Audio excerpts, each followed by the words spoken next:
Quando abrir uma offshore ao invés de holding?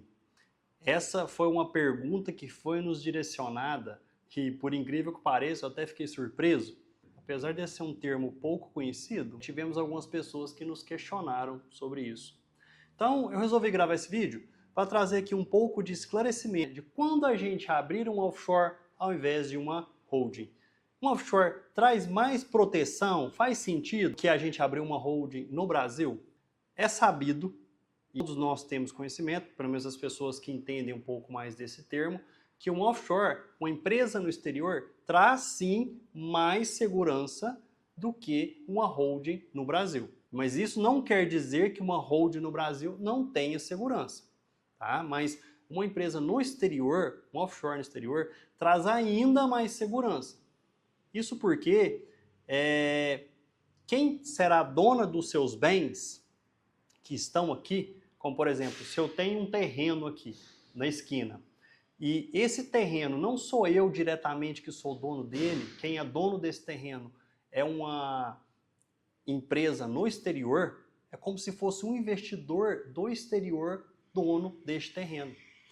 Então, traz sim mais segurança, sem contar, fica preservado, que fica resguardado, é o dono desse patrimônio, é como se tivesse um anonimato, né? Então, se a gente vai na escritura desse terreno aqui da esquina e vê que na escritura o dono deste terreno é uma empresa do exterior, é muito difícil chegar até mim. Como que as pessoas vão saberem que eu sou realmente o dono desse terreno? Então, traz um anonimato também nesse sentido, tá? Além de uma maior segurança. Quando a gente indica abrir uma offshore e quando a gente indica abrir uma holding? É uma opinião minha, tá? Pessoal, e até também de alguns colegas de trabalho. Uma offshore ela é mais burocrática para se abrir.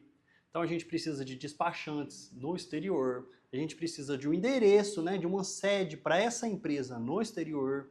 Então ela é mais burocrática. E também os custos para se abrir um offshore também são mais elevados. Então temos que pensar até quanto você está disposto a investir, né, para proteger o seu patrimônio e realmente abrir uma empresa no exterior. E assim, quando a gente indica? Quando você exerce atividades de risco, de extremo risco, sim, a gente indica abrir um offshore no exterior. Atividade de risco, pessoal, não é atividade ilícita, tá? São coisas diferentes. Então, vou te dar exemplo aqui de algumas atividades de risco. Você começa a trabalhar com compra e venda de empresas quebradas. Uma empresa está ali quebrada, está endividada, dívidas trabalhistas, dívidas tributárias, dívidas com fornecedores, você vai lá e compra essa empresa. E você assume todas as dívidas dessa empresa também. Você reestrutura essa empresa e algum tempo depois você a vende.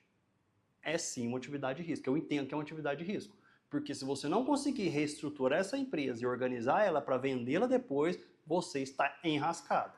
Porque todas as dívidas trabalhistas dessa empresa, com fornecedores, vão em cima de você e talvez o seu patrimônio pessoal estará em risco nestes casos. A não ser, né, que você trabalhe com planejamentos patrimoniais, né, que é o que eu sempre ensino aqui. Digamos que você queira investir em uma pequena hidrelétrica, em que você precisa de recursos de outras pessoas, precisa investir recursos seus também, você vai investir nesse negócio para ter retorno daqui 4, 5, 10 anos.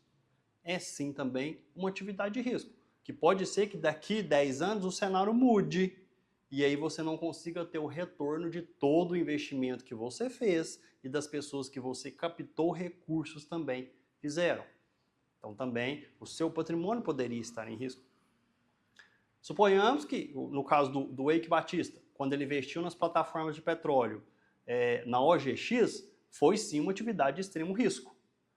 E o Eike Batista sim tinha offshores fora. O Eike Batista sim, ele mesmo deu em algumas entrevistas, ele falou que ele fez planejamento patrimonial. No nosso nível faz planejamento familiar, né? Então tem recursos que foram distribuídos entre os filhos de uma certa maneira. Pensando no futuro. Isso, sempre, né? Então, se você exerce atividade de risco, sim, aconselhamos a abrir offshores fora. Agora, se você quer proteger o patrimônio que você tem hoje, a casa que você tem, o seu terreno, a sua fazenda, o seu apartamento, né, e você não exerce assim tantas atividades de risco, eu não vejo necessidade de abrir um offshore. Você pode simplesmente abrir uma holding aqui no Brasil, estruturar ela de maneiras organizadas, com todas as seguranças que nós propomos aqui. E essa holding também vai trazer grande segurança para você. Tá bom? Então, se você quer apenas proteger o seu patrimônio, fazer o planejamento tributário, fazer o planejamento da sucessão para os seus filhos, aconselhamos então que você abra uma holding no Brasil e trabalhe isso aí. Tá? Os seus custos não serão assim altos, será mais fácil, menos burocrático e você trará segurança também do mesmo jeito. Ok? Isso não quer dizer que você não precisa ser o Eike Batista para investir no offshore, tá? Não necessariamente, mas o que eu quis dizer aqui para vocês é trazer a diferença, tá? Quando a gente aconselha a abrir um offshore ou holdings no Brasil, ok? Então tá aí, respondendo mais uma pergunta e eu gostaria que vocês fizessem mais perguntas aqui, teria o maior prazer em lhe responder. Até os nossos próximos vídeos.